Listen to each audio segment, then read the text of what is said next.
Vladimir Putin unleashes a strike against a Ukrainian base along the Polish border. Iran fires missiles at the U.S. consulate in Erbil, Iraq. And China generously offers to mediate between Russia and Ukraine. I'm Ben Shapiro. This is The Ben Shapiro Show.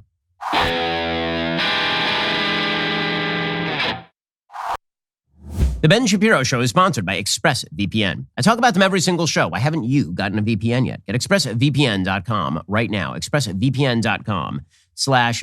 All right, so right now, you may have noticed that you are paying way too much money for literally all the things. There are no things that you are paying too little money for. One of the things you're paying way too much money for, and you can get that bill lowered right now, your cell phone coverage. Stop paying for Verizon, AT&T, and T-Mobile's social initiatives. Stop paying for their retail stores across the country that you have never once visited. Stop paying for the added perks that you've never actually used. Pure Talk is going to solve all your problems. They're not going to charge you for any of that stuff. Instead, they give you killer 5G coverage on the same 5G network as one of the big guys for about half the cost. The average family is saving over $800 a year. So what exactly is your excuse? I made the switch. You can keep your number, keep your phone, or get huge discounts on the latest iPhones and Androids. Get unlimited talk, text, 6 gigs of data for just $30 a month. And listen, if you still want unlimited data, you can get it and still save a fortune. Go to puretalk.com, shop for the plan that's right for you. They have a 30-day risk-free guarantee, so you literally have nothing to lose. Go to puretalk.com, enter promo code Shapiro. You will save 50% off your very first month of coverage. That's puretalk.com, promo code Shapiro. Pure Talk is simply smarter wireless. Switch over the way I did today. puretalk.com, promo code Shapiro. Alrighty, so Russia continues to ratchet up the pressure in this war on Ukraine. According to the Wall Street Journal, the latest that a Russian airstrike on a Ukrainian military training center close to the Polish border threw into sharp relief the hazards of the Western push to deliver arms support to Kyiv while avoiding direct conflict with a nuclear adversary. The airstrike killed 35 people at the facility in Yavoriv, about 10 miles from the Polish border, early on Sunday, far to the west where the conflict has been concentrated. If you look at the map, you can see that Kyiv is sort of 2/3 of the way west of the eastern boundary of Ukraine. And this particular facility is right on the border. It's one day after Moscow warned the West it would consider arms deliveries to Ukraine as legitimate targets.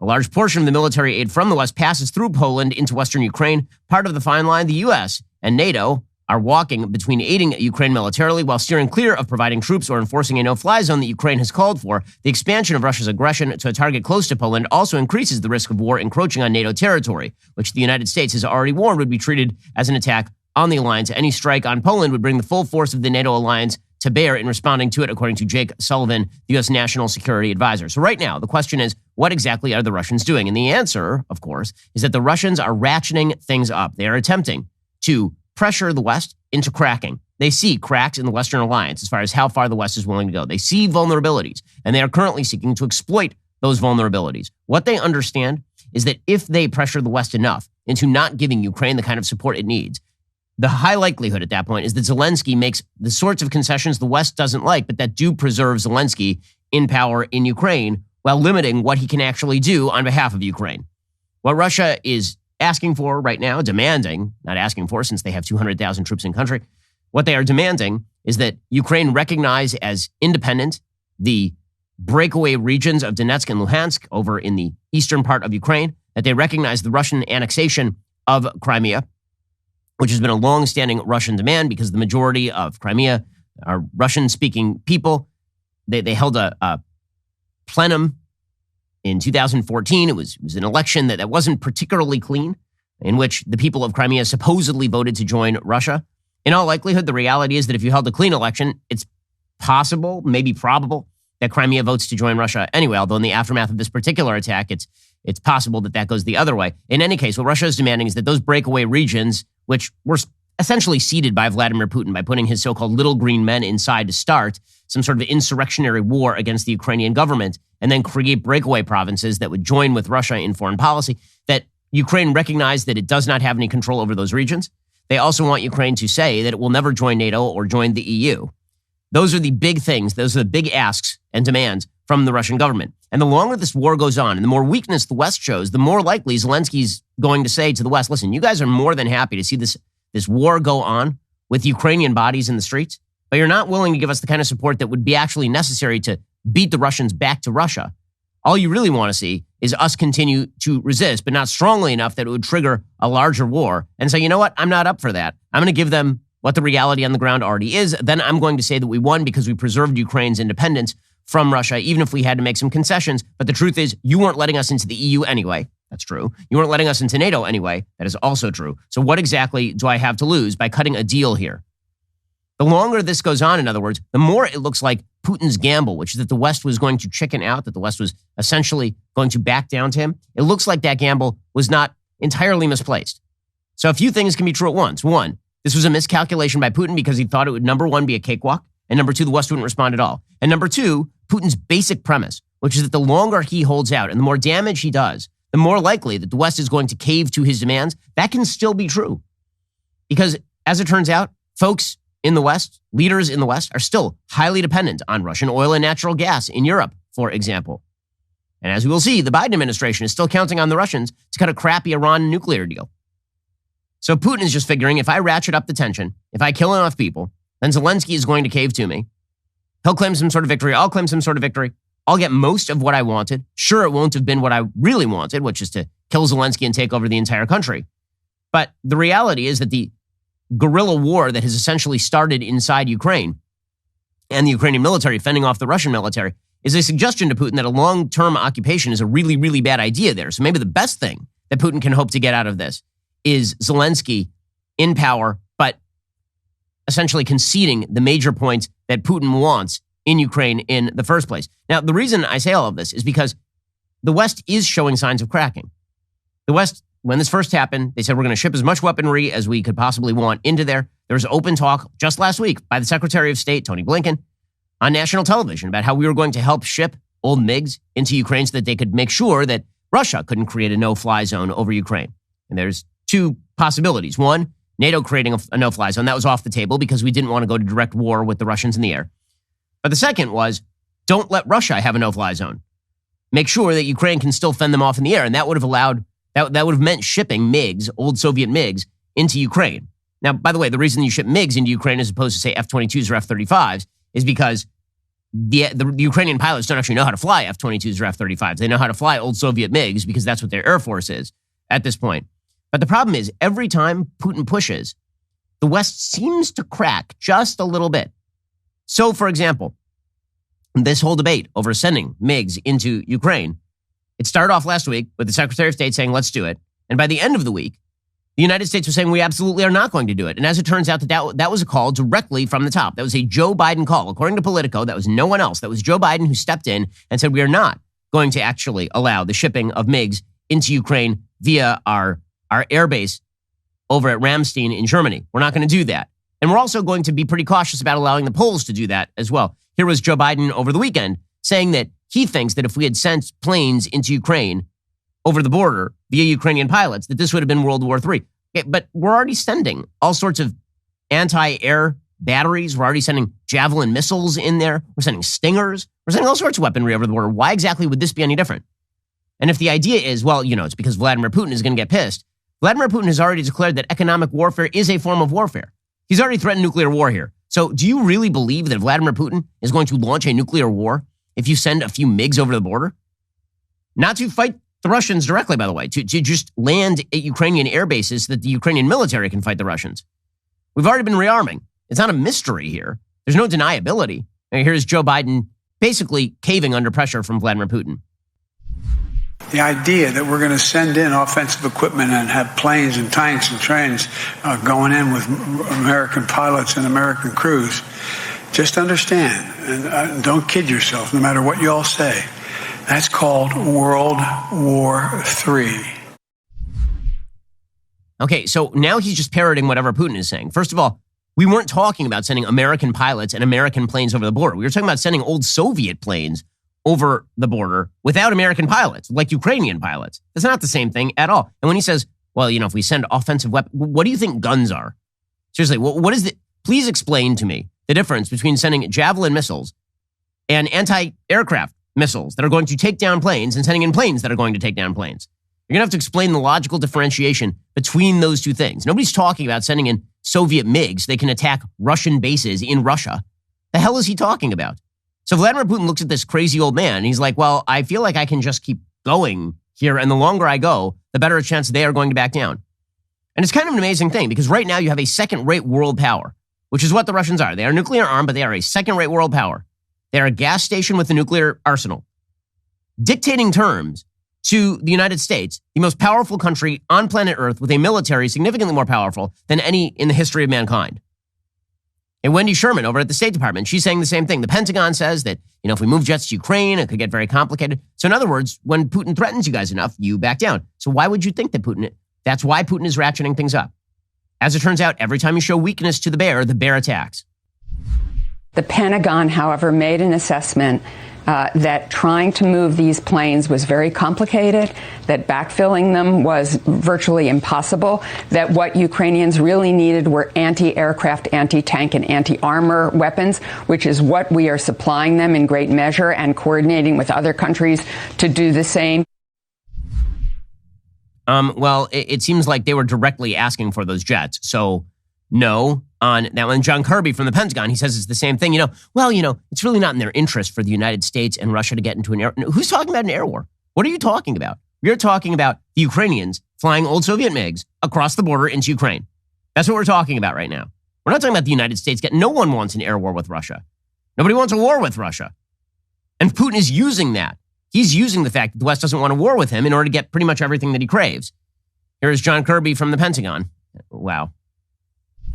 If you put American planes, American pilots in that, you're basically going to war with Russia. I, as a young officer on an aircraft carrier, participated from the ship in a no-fly zone effort over northern Iraq. It is combat. There's no way you can do that without being willing to shoot and be shot at. It is combat, and I don't think it's in anybody's interest, certainly not Ukraine's interest, for the United States and Russia to be getting in a war in their airspace. Nobody is talking about that. Nobody wants that. But let's be real about this. We've been shipping millions of dollars in weaponry over that border consistently since the beginning of this war. Well, the West is showing some signs of cracking against Russia, but you should not show any signs of cracking when it comes to making sure that you eat healthy. But here is the problem. It's the problem we all suffer with. It's an evolutionary problem. Everything that tastes great seems to have 1 bajillion calories. Well, not anymore. Let me introduce you to Tessa Mays. What if eating healthy tasted great? Tessa Mays, they found a way to make this magic happen with their award-winning ranch dressings and vinaigrettes. Tessa Mays is an American-made company started by 3 brothers with a dream to share their mom's recipes with the world. Tessa Mays puts flavor and quality above everything else. Because of that, they quickly became the #1 organic dressing brand in America.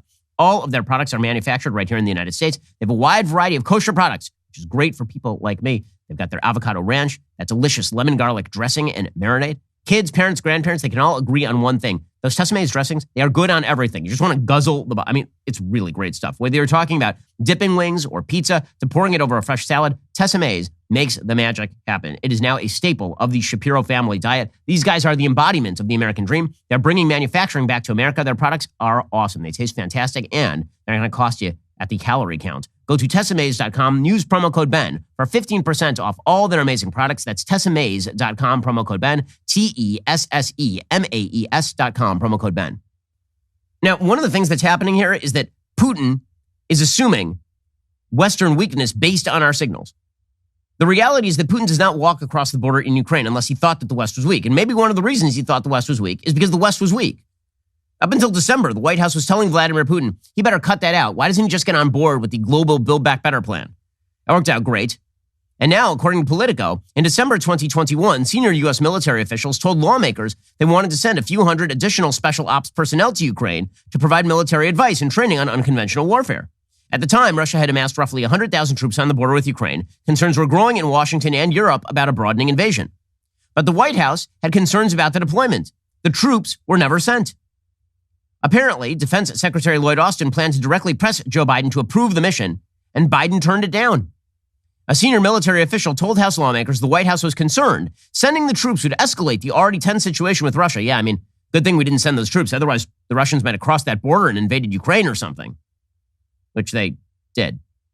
A third congressional official told Politico a Pentagon official briefed the Senate Armed Services Committee that plans had been scrapped due to those concerns. The Biden administration hoped diplomacy might still work and feared an influx of U.S. troops could scuttle those efforts. Once again, these folks are operating in la la land. They are operating in cloud cuckoo land. It's insane. They are operating from the perspective that it is somehow America helping our allies defend themselves that causes our adversaries to get aggressive. It is precisely the opposite. Our adversaries get more aggressive when they believe we are weak. It is not that we get strong and so our adversaries challenge us. It is that we get weak and so our adversaries challenge us. This is the way that it works throughout life. I'm so confused by this notion. Just take it on a personal level. there's a guy, he's walking around your high school. He works out all the time. And it just so happens that he might be carrying a switchblade. Is that the guy you attack? Or is the guy that you attack the one who looks vulnerable and who's carrying around a wallet full of lunch money? Who do you attack? Like, this is the stupidest thing in the world. Well, you know, if we look strong and we carry around the switchblade, that might make them feel more violent against us. And then they might attack Ukraine. Well, like, really, slow clap for the Biden administration, which said in December, we're not going to send special ops people over there for training because doing so might incentivize the Russians to attack. Because clearly you avoided that attack. You just did a great job. A White House spokesperson is now trying to deny this, saying no such plans for additional training were ever presented to the White House or the NSC. We have no idea what this is referring to, said the spokesperson. A Defense Department official said Biden and the White House, quote, did not cancel any planned training activities for Ukraine until U.S. forces were repositioned in February. Neither official would comment on the Capitol Hill briefings themselves or whether a mission was discussed with the White House informally that fell below the threshold of an official plan. So, yeah, that means that happened. That's precisely what happened there. So Russia is striking near the Polish border now.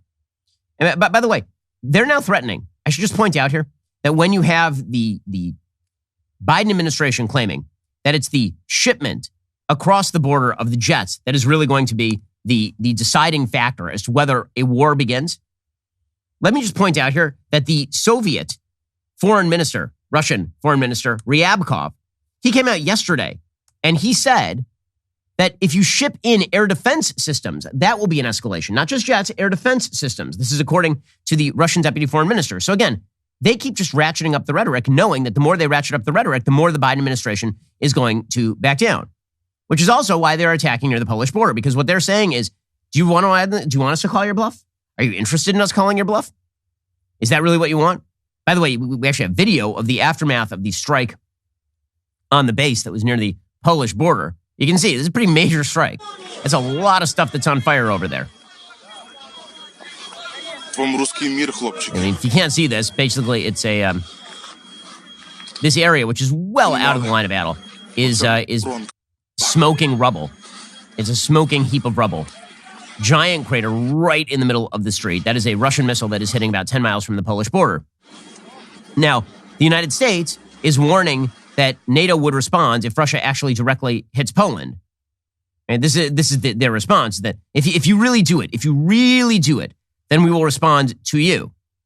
But it's and I think that Putin knows that is likely true. But the whole point here is he's going to back you guys down. All you guys do is you make threats, and then you don't actually fulfill on your threats. I mean, right now, at the moment, the French and the Germans, according to CNN, are pushing Zelensky for an immediate ceasefire. It is the people who are on the defensive side. It's NATO pushing for the ceasefire. It's NATO who's pushing Zelensky for some sort of concessions here because they're not willing to go full hog. And Putin knows that, which is why he's pushing harder. Here is CNN reporting it yesterday. President Zelensky also spoke to the French president. He also had a phone conversation with the German chancellor ahead of their phone call with the Russian president. And he urged them, when they spoke to Vladimir Putin, to press for that ceasefire. Now, that is what the two leaders did. A source at the Elysee Palace says that President Macron and Chancellor Scholz both pressed Vladimir Putin on that point, emphasizing the growing cost of the war to Russia and urging him, therefore, to change his calculation. Okay, so, I mean, they can push Putin as much as they want, but here's the point. The folks in Germany know 50% of their energy is coming from Russia. So what exactly are they going to do? Do they think this is a long-term plan? They don't think it's a long-term plan. Meanwhile, Joe Biden keeps making threats. But here's the thing. Every time he makes a threat, he then seems to back down from the threat other than economic sanctions. And economic sanctions, it's easy to pull the trigger on those because those don't actually involve loss of life. They also don't achieve what you're seeking to achieve as a general rule. Unless you're willing to do like a full-time war blockade on a country, economic sanctions, they will squeeze, but they will not stop. Here was Joe Biden over the weekend threatening that if Russia uses chemical weapons, they would pay a severe price. Well, I remember another Democratic president who once proclaimed that if a country used chemical weapons, it would cross a red line. You know who benefited from that? Russia. Because if you recall, that was Barack Obama in Syria saying that if Bashar Assad used a chemical weapon, the United States would do something. So Bashar Assad used a chemical weapon, and the United States' preferred policy under Barack Obama was, what if I just turn over Syria to Russia? And then Russia came in and leveled Aleppo. So great job, everyone. I'm sure this is very credible. All the military threats are very credible when you have Joe Biden doing his, I'm going to clutch my binder routine. Whenever he starts clutching the binder, you can see the insecurity in the body language. It really is pathetic. Here's the president. Would the U.S. have a military response if Putin does launch a chemical weapons attack? I'm not going to speak about the intelligence, but Russia would pay a severe price if they use chemicals. Oh, really? Well, like what? What would that severe price be precisely? Because you said they were going to pay a severe price for crossing the Ukrainian border, and now you won't ship MiGs in. And also, you seem afraid to ship more weaponry in of that type. And as it turns out, you are even afraid to call the Russians out when it comes to the Iran deal. We'll get to that in just a moment. By the way, the Belarusian president, Alexander Lukashenko, who's an ally with Putin, he's like, I'm glad this war started. I mean, he's full out saying it. He's like, I don't see us losing any face here. I think it'll be fine. We didn't start this war. Our consciousness is clear. I'm glad it started. Biological weapons, largest nuclear stations, all of this was ready to be exploded. Okay, so those are lies. I mean, the claim here is that the Ukrainians were going to use biological or nuclear weapons. That is not true. But the point here is that where America's enemies see weakness, where they push where there's mush. This has always been the plan. They push where there's mush. So the left likes to claim that the right is somehow pro-Putin. There may be a couple, but there are a bunch of people on the left who seem to be pro-Putin, actually. Well, if all this puts you in mind of the simple fact that the world is a risky place and you need to protect yourself, you need home insurance, not just life insurance. You've heard me talk about life insurance 1,000 times from Policy Genius. They do home and auto insurance as well. They can easily help you find that home and auto coverage similar to what you have now, except you're going to pay a lot less. Policy Genius is your one-stop shop to find and buy the insurance you need. Head on over to policygenius.com/Shapiro Home, answer a few questions. Policy Genius will show you price estimates for policies that fit your search and help you understand your options. The Policy Genius team can look for ways to save you more money. If they find a better rate than what you're paying right now, they'll switch you over for free. Policy Genius has saved customers an average of $1,250 per year over what they were paying for home and auto insurance. The Policy Genius team works for you, not the insurance companies. You can trust them to offer unbiased help and advocate for you at every step until you are covered. Policy Genius, they don't add on those extra fees. They're not going to sell your info to third parties. They have thousands of 5-star reviews across Google and Trustpilot. Since 2014, Policy Genius has helped over 30 million people shop for insurance and placed over $120 billion in coverage. Head on over to policygenius.com/Shapiro Home. Get your free home and auto insurance quotes. See how much you could save today. Now, I'd be remiss if I did not note here that the media are playing a particular game where they pretend that there is widespread dissent on the right from the notion that we should stand up to Russia over the invasion of Ukraine. Now, there is a percentage of the right that believes that basically Putin should be able to do what he wants with Ukraine. What business is it of ours? Why do we care? It shouldn't matter to us at all. But there is also a significant portion of the left that is on national television saying that we shouldn't care about Ukraine because it's a bunch of white people. I mean, MSNBC's Tiffany Cross, she came out over the weekend and she was like, I find it ironic that Kamala Harris was in Poland because Poland is filled with white supremacists. Poland, okay? We're not even talking about Ukraine at this point. Poland, which is a NATO member. It's not lost on me that she spoke in Poland as some people on the border of Poland were not welcoming to people of African and South Asian descent. The vice president herself is of African and South Asian descent. She didn't address this in her remarks, and we don't know if she addressed it privately or not, but I'm just curious your thoughts on the irony of that situation, to see her where, there is, documented evidence of rampant white supremacy in Poland.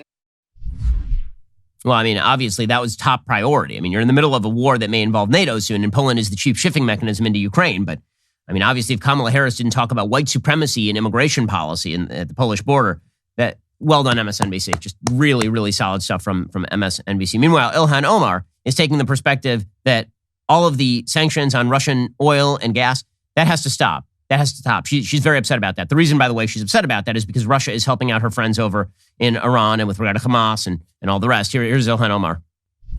We have to think about what this means a year from now, what this means 2 years, 3 years from now.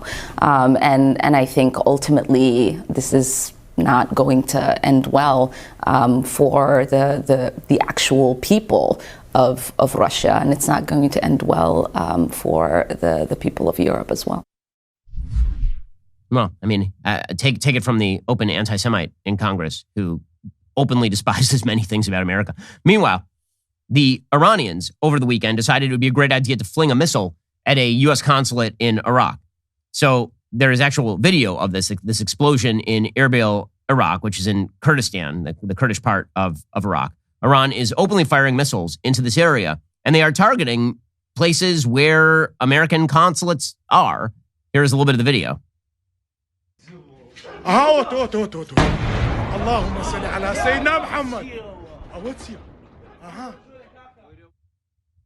Okay, so that is pretty frightening. According to the Associated Press, Iran claimed responsibility Sunday for a missile barrage that struck near a sprawling U.S. consulate complex in northern Iraq, saying it was retaliation for an Israeli strike in Syria that killed 2 members of its Revolutionary Guard earlier this week. So basically, Iran likes to lie that Mossad is all over the place and Mossad is in Iraq, and that's why they're attacking Iraq. So if only Iraq would join Iran in attacking Israel, then all of this would stop. Obviously, there's some pretty significant Shia versus Sunni interplay and violence in Iraq, not to mention the situation with the Kurds, where both the Iranians and the Iraqis are sort of fighting over Kurdistan and all the rest. But here's the point. The point, or the Kurdish areas of Iraq anyway, the point here is that Iran is ratcheting up the pressure at Russia's behest. That is what is happening here. It should strike no one as a coincidence that in the middle of these Iran nuclear negotiations, Iran is flinging missiles near the U.S. consulate complex in Erbil. The reason they are doing this is, once again, when America's enemies see mush, they push. And right now, Russia believes that the United States has an interest in using Russia as the intermediary in order to get this Iran nuclear deal done. John Kerry has made this absolutely clear. The envoy, Robert Malley, has made this absolutely clear. Joe Biden and his team have made this absolutely clear. They keep saying over and over and over again that they want to deal with Iran, and they don't care that Iran is a terror sponsor. They do not care that Iran threatens American allies ranging from Israel to Saudi Arabia to the UAE. They don't care about any of that. They want their deal. They want it on a piece of paper, and they want it tomorrow. And they don't care what the terms of that deal are. We've been playing you audio over the last week of the Russian mediator in that deal, who's basically right now, because the United States has a sanctions regime against the Iranians, whatever negotiations are happening in Vienna, basically you have the Russian emissary who's going back and forth between the United States and Iran. He's running hotel to hotel to convey particular offers. The Americans, in other words, are using the Russians, who they are fighting in Ukraine, in order to mediate with the Iranians. And so right now, the Russians are basically trying to press their advantage. The Russians are saying to the United States, we would like an Iran deal where you exempt our oil and natural gas from any sort of sanction, so we can sell to Iran and Iran will sell to the world, and then they will funnel the money back to us. And also, if you don't do that, then maybe Iran will just ratchet up the tension. I mean, after all, don't you want Iran under control? Don't you want Iran to stop all of this stuff? We can help you make Iran stop all of this stuff. All you have to do is cave. That's all you have to do. To pretend that Russia isn't a part of what we saw when Iran is firing missiles at U.S. consulates in Iraq is, of course, very silly, because right now, Russia is using Iran as a proxy, as they have been for quite a while right here.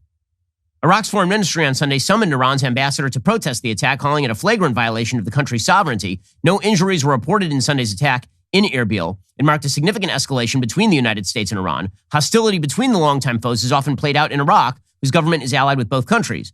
The attack drew harsh condemnation from the Iraqi government, which called it a violation of international law and norms and demanded an explanation from Iranian leadership. The United States, for its part, condemned the strike, said it was an unjustified attack on a civilian residence. They said, we will support the government of Iraq in holding Iran accountable. We will support our partners throughout the Middle East in confronting similar threats from Iran. This is Jake Sullivan, National Security Advisor, said the United States of America stands behind the full sovereignty, independence, and territorial integrity of Iraq. However, will that in any way undermine the negotiations that are currently happening with Iran? Of course not. Wendy Sherman of the State Department, she comes out and she says, listen, we know that Iran is bad. We know that Iran is pursuing terrorism. But before we deal with the fact that they are a terrorist regime that is the great spreader of violence in the region, we have to sign a deal with them. We just have to. If Iran has a nuclear weapon, its ability to project power into the Middle East and to deter us, our allies and partners, is enormous.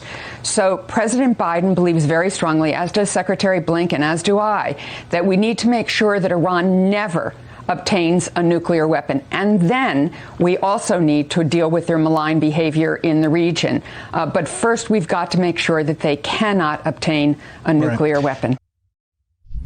Just to get this straight, what she's actually saying is, yes, they're a terror state. What if we give them a bunch of money and they'll promise us not to develop a nuke? Like these idiots. It's all part of this. It's the same regime. The same regime pursuing terrorism is the same regime developing a nuclear weapon. When you say, why don't we just give them a bunch of money? Do you really think that they are going to be honest? Has that been their history? That they've been super honest and open about this nuclear program, which they say is for civilian purposes? Why is it? Who has a stronger interest in the Middle East or anywhere on earth in Iran not having a nuclear weapon? The United States or, say, Israel, which is under nuclear threat from Iran, or Saudi Arabia, which is under nuclear threat? Like, if all of those countries that are directly in the middle of that area, within the umbrella of the Iranian ballistic missile program, if all of them are saying this deal sucks, maybe you should listen to them. But this administration has no interest in listening to them. So what are the Russians doing? They know they have leverage points. So here are the leverage points that the Russians have now activated. The Russians have now activated the leverage point of the Iran negotiations, and they ratcheted it up by having Iran fire this missile at Erbil. Because, again, the idea here is that if the Iranians demonstrate that they are full rogue, then the Biden administration will say, well, man, we really need to make a deal with them to stop all this. We need to stop all this. Maybe we should just let the Russians have their oil and natural gas little exemption over here, and we'll get the deal done, and then we can proclaim the peace in our time, and it's all fine. So they're going to use the leverage point in the Middle East with regard to Iran because they know that Biden is obsessed with this idea that if he inks a deal with the Iranians, then he gets to be part of the history books because he's a senile old dullard. Okay, so that's leverage point number one. Leverage point number two, the oil and natural gas in Western Europe. So the Russians are looking west, and they can see that Europe cannot indefinitely undergo the kinds of sacrifice that they are currently undergoing. They cannot continue to have energy be 100% more expensive than it was a month ago.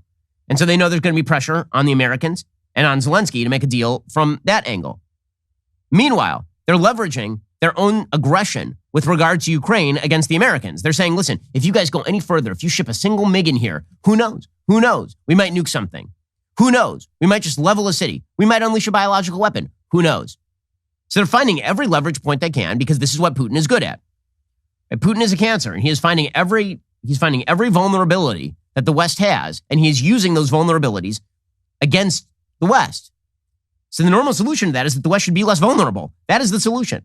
So what would that mean? It would mean, one, opening up the production of oil and natural gas in the United States such that we have more oil and natural gas to export to Europe to alleviate their energy problems and alleviate our own. It would mean, two, making sure that we are not dissuaded by Vladimir Putin's empty threats and that we give the Ukrainians MiGs if they want MiGs. Doesn't have to be a no-fly zone. Doesn't mean we have to fly our planes in there to take down Russian jets. It does mean that we should be giving the Ukrainians more than is necessary in order to defend themselves if we wish them not to surrender all of these things, including future membership in the EU or NATO, over to the Russians and essentially align their foreign policy with Russia. Three, it would mean dropping this Iran deal and killing it outright and saying, listen, Iran obviously has ill intent. Iran is literally firing missiles at us while negotiating with us and using the Russians as a proxy. And the Russians, meanwhile, are attempting to exploit our own idiocy with regard to this Iran deal to evade the sanctions. It would mean doing all of those things. Are we going to do any of those things? Of course we're not going to do any of those things. We're going to continue to be weak. So why wouldn't Vladimir Putin continue to be strong? After all, he's so deep in this point. I don't know what people in the West think the end game is here for Putin. They really think he's just going to give up and go home? He's so deep in at this point. So they really think that Vladimir Putin, who is stationed around Kyiv right now and shelling Kyiv again, do they really think that he's just going to give up and say, all right, you know what, you win. I'm done now. Catch you later. That's not going to happen. It's not going to happen. The most likely scenario, by the way, if Putin completely stalls out here, is he brings Belarus into the war from the north. They have a bunch of troops as well. Now, the United States is lying, right? The United States right now, they're saying, according to the Wall Street Journal, that they will not negotiate exemptions to the Ukraine-related sanctions on Russia in order to save that 2015 Iran nuclear deal and could try to strike a separate accord excluding Moscow. But that seems extraordinarily unlikely. I think that is very unlikely. I think the fact is the United States will do exactly what they did under Barack Obama, and the administration will basically say, we would never allow them to have cash. And then in the dead of night, you see the pallets of cash go in. So they would secretly sign some sort of deal that sort of quasi-excludes certain economic aspects of Russia's economy. Or an overall deal gets signed with Zelensky in Ukraine and Iran in Iran, and everybody is hunky-dory and Putin gets most of what he wants. A U.S. official said, I don't see the scope for going beyond what is within the confines of the JCPOA. I think it's pretty safe to say there is no room for making exemptions beyond those. The Iranian attack is likely to create more regional resistance to American efforts to strike a new nuclear containment deal with Iran. American, Iraqi, and other world leaders condemned Sunday's missile strike as a destabilizing act as the U.S. military stepped up its defenses and U.S. officials considered how to respond. But again, do I trust that the Biden administration will not cave on this? Why would I? I mean, seriously, why would I? And you know who else doesn't trust that the United States isn't going to cave on this? China. We'll get to China in all of this because China's just licking its chops over here. China's just sitting over here. They're gobbling up Russian assets like nobody's business. They're looking directly at Taiwan. They're watching what the world does here. And let us say they are not particularly intimidated by what they have seen thus far. We'll get to that in just one moment. First, let's be clear. You do not need to go to an auto parts store, ever. I mean, I don't know why you would. You're just going to go to the auto parts store. There are bajillion types of cars. The chances they have the exact part you need, pretty low. You're going to get to the front of the line after waiting there for 20 minutes, and the person at the front is going to tell you that they have to order the part online and then upcharge you. Or you could just go to the interwebs yourself. We all have access to it. Head on over to rockauto.com at home and in your pocket. Why would you choose to spend 30, 50, 100% more for the exact same auto parts at a chain store or a new car dealership? RockAuto.com is a family business serving auto parts customers online for 20 years. Head on over to RockAuto.com to shop for auto and body parts from hundreds of manufacturers. They've got everything from engine control modules and brake parts to tail lamps, motor oil, even new carpet. Whether it's for your classic or daily driver, get everything you need in a few easy clicks delivered directly to your door. That RockAuto.com catalog, it's unique, it's remarkably easy to navigate. You can quickly see all the parts available for your vehicle. Choose the brands, specifications, and prices you prefer. Best of all, prices at rockauto.com, they're always reliably low. They are the same for professionals and do-it-yourselfers. Why spend up to twice as much for the same parts? They've got amazing selection, reliably low prices, all the parts your car will ever need. rockauto.com. Head on over to rockauto.com right now. See all the parts available for that car or truck. Write Shapiro in their How Did You Hear About Us box so they know that we sent you.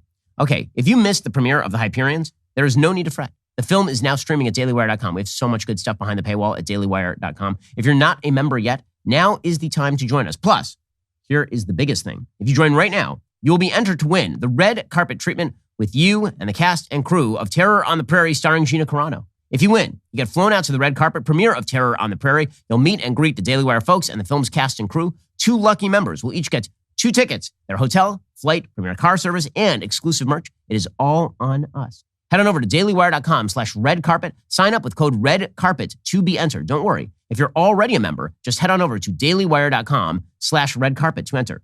Here is the trailer, by the way, for The Hyperions. Calling all Hyperions. My name is Vista Mandelbaum.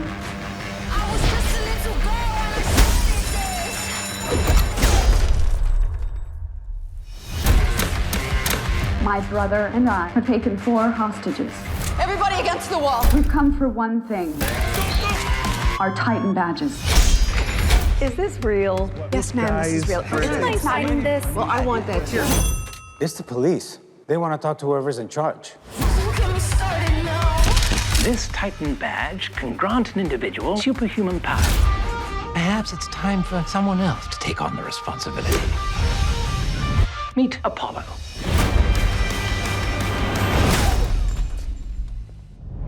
I'd recommend next time using your power. Yeah, if you think so.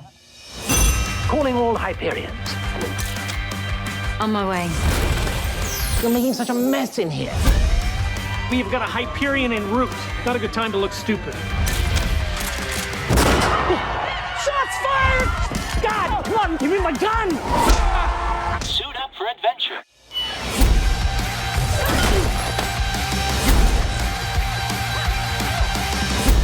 She's trying to destroy me. Next question, how's the family? The family is, gosh, what is it? Marvelous.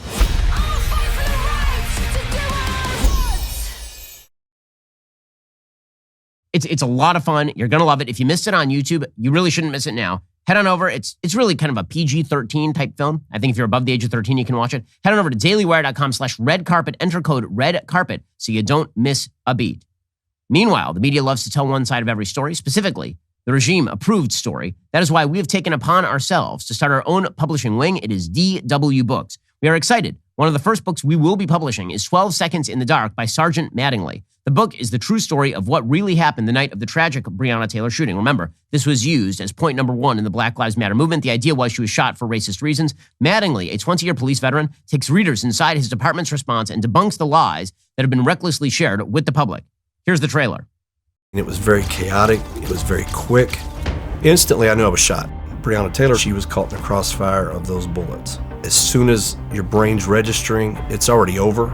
The media got so many things wrong in this case, saying we had the wrong apartment, her name wasn't on the warrant, she was shot and killed in her sleep in her bed. These are lies. This is not true, and all the while you're hearing all these outside influences from athletes and Oprah and Ellen DeGeneres and Kamala Harris and Joe Biden, all those people coming and attacking you, putting your name on their account saying he should be in prison, all these things that they have no idea what they're talking about. But they have such influence. The more we attack police for doing their job, the less good qualified police you're going to have. When you read 12 Seconds in the Dark, you will find out the truth of what really happened the night of the Breonna Taylor raid.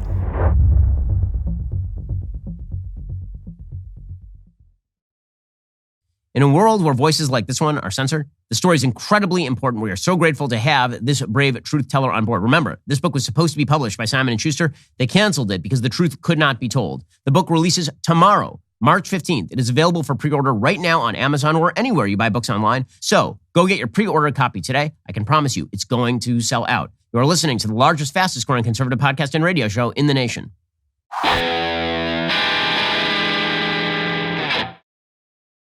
All right, so meanwhile, China is just sitting over here and they are thinking to themselves, hey, maybe we can play broker. Maybe in the same way that Russia is attempting to use its leverage in order to create a deal with Iran and the United States that allows them to evade the sanctions and continue to put pressure on the Americans. China is now backing up Russia. So China is sitting over here and they are basically backing Russia's play and then proclaiming that they are, in fact, an honest broker. According to the Washington Post, Russia has turned to China for military equipment and aid in the weeks since it began its invasion of Ukraine, according to U.S. officials familiar with the matter.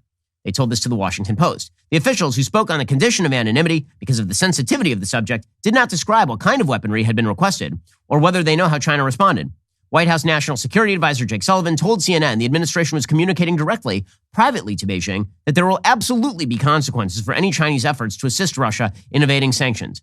And again, China's like, sure, yeah, I believe you.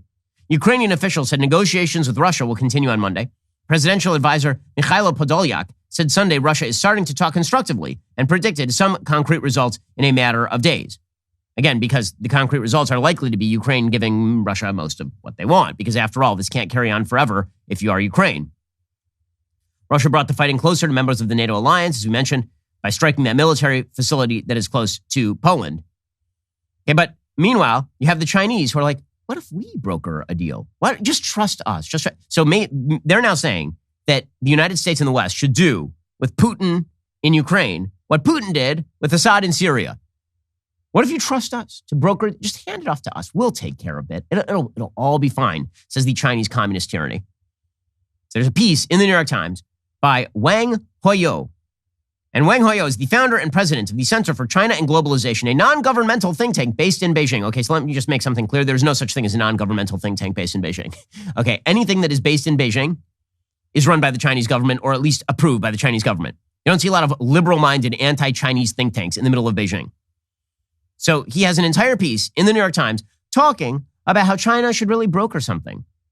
He says, quote, China has a significant economic interest in a quick resolution to the Russian-Ukrainian war.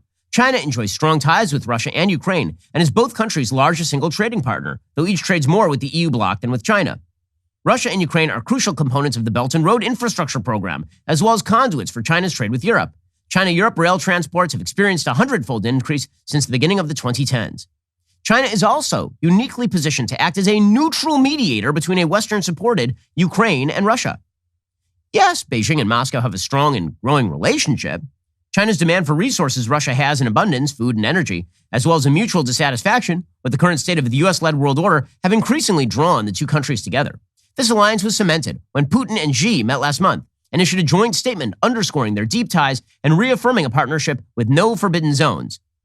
Which, by the way, sounds like a bad pornography movie. It is not in Beijing's interest to rely solely on an anti-Western alliance with Moscow, says this think tanker from Beijing. Russia may possess a mighty military, but its economy is in long-term structural decline, with a GDP not much larger than that of Spain. For all the talk of ties with Moscow, it's worth remembering China's economic interests with Russia are dwarfed by those it shares with the West. Even if China isn't joining the sanctions, it's possible Chinese businesses and banks will decrease involvement with Russia to avoid a backlash in other more important markets. No, not really. But this guy is just maintaining, China wants this conflict to end. Just trust us. Just trust us. At a time when China faces increasing global criticism for its human rights violations, mediating an end to this conflict could help improve the country's standing with the West. Beijing has long striven to convince political and business elites in Europe and America the rise of China does not present a threat. Support for Russian aggression, even perceived support, threatens to undermine that assertion. What form could mediation take? Any serious resolution would have to involve the U.S. and the EU as key actors. Beijing could help to broker an immediate ceasefire as a prelude to talks among Russia, Ukraine, the United States, EU, and China. Beijing's goal would be to find a solution that gives Putin sufficient security assurances that can be presented as a win to his domestic audience while protecting Ukraine's core sovereignty and NATO's open-door policy. Finding a landing zone for such an agreement is challenging, but not impossible. Securing a multilateral resolution to the crisis in Ukraine, says this founder and president of a Center for China and Globalization based in Beijing. And it says, by the way, he advises the Chinese government in that capacity. So this is a government cutout. It says, securing a multilateral resolution to the crisis in Ukraine will be a tough and risky challenge, but there is no country better placed to do so than China. So what is the Biden administration going to do with all of this talk of China getting involved? Apparently, Jake Sullivan, the NSA, and officials from the National Security Council and State Department will be in Rome, where Jake Sullivan will meet with Chinese Communist Politburo member and director of the Office of Foreign Affairs Commission, Yang Jiechi, to discuss the impact of Russia's war against Ukraine on regional and global security. So it looks very much as though the Biden administration is open to the possibility that China should broker an end to this. So China is the big winner, is how this may come out. Meanwhile, the State Department is trying to whistle past the graveyard right here. So Wendy Sherman, again on national television, making a fool of herself.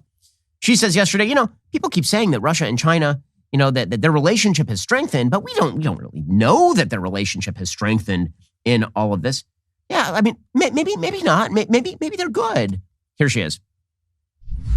Quickly, has the Russia-China relationship suffered or strengthened as a result of this invasion? I think that's an open question yet, Brett, to be perfectly honest. We saw Russia and China come closer together, certainly before the Olympics, putting out a long manifesto about their partnership and how they were going to move forward together. And at the same time, we've seen China pretty uncomfortable with an invasion of a sovereign country. China uncomfortable with the invasion of a sovereign country. By the way, that's called buying Chinese propaganda. So what China is saying is, we're really on the west side on Ukraine because after all, we would hate it if a sovereign country were invaded. Because if you guys interfered with Taiwan, that's part of sovereign China. This is their actual case. Meanwhile, Wendy Sherman's like, yeah, China's very, very against invading sovereign country. Also, by the way, we don't think that they should take Taiwan. Good luck to Wendy Sherman on this one. We understand and support a one China policy, but we don't believe that China, PRC, ought to take Taiwan by force, and we will do everything we can to deter that effort by the PRC. Oh, really? Will you then? Or are you just going to have China try to broker an end to this Russian conflict? All the people who are in positions of power are untrustworthy when it comes to how this conflict ends, which is why it probably ends really, really badly. And the likelihood that this ends with Vladimir Putin going down in flames, that he's cooed out, or that he ends up having to fight a guerrilla war for 10 to 20 years, that the West doesn't cave, the probability of that is very low, which is why, again, all of America's enemies are putting pressure on every leverage point they have, every single leverage point. It's a test of the West. At the beginning, the West was not failing. They failed in their deterrence. Then they didn't fail in their response. And now it's starting to look like that unified front that pushes back against Russian predation and pushes back against Iran and pushes back against China backing Russia. It seems like that unified front may have lasted for about 3 weeks or so. Alrighty, we'll be back here later today with an additional hour of content. Coming up soon is The Matt Walsh Show. It airs at 1:30 p.m. Eastern. Be sure to check it out over at dailywire.com. I'm Ben Shapiro. This is The Ben Shapiro Show.